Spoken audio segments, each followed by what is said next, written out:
नमस्कार, मी किरण वाबळे. आपण राहता शहरामध्ये आहोत. आज राज्यातील 247 नगरपालिका, 147 नगर पंचायती यांच्या नगराध्यक्ष पदाचं आरक्षण आज मुंबईत सुटलं.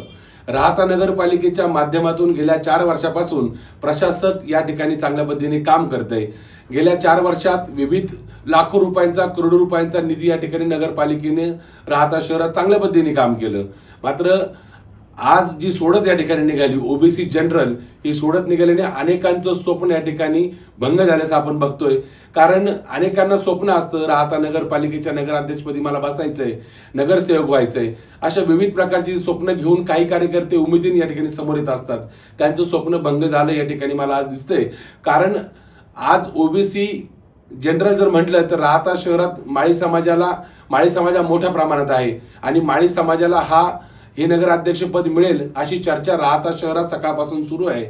एकंदरीत आपण जर राहता नगरपालिकेच्या मतदारांची संख्या बघितली तर 22,335 एकूण मतदार राहता नगरपालिकेच्या मतदानात आहेत. त्यामध्ये SC 3,784, ST 1,002, ओबीसी 7,179, जनरल 8,030, मुस्लिम 2,030.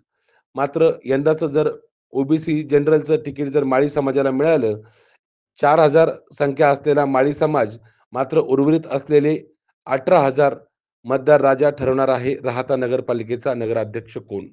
मात्र नगराध्यक्ष पदाच्या खुर्चीवर कोण बसेल हे मात्र अद्याप अजून नाही. मात्र ओबीसी मधला सगळ्यात मोठा जो वर्ग मानला तो माळी समाजाचा, या माळी समाजाला यंदाचं तिकीट मिळेल अशी चर्चा दबक्या आवाजात राहता शहरात आज सकाळपासून सुरू आहे.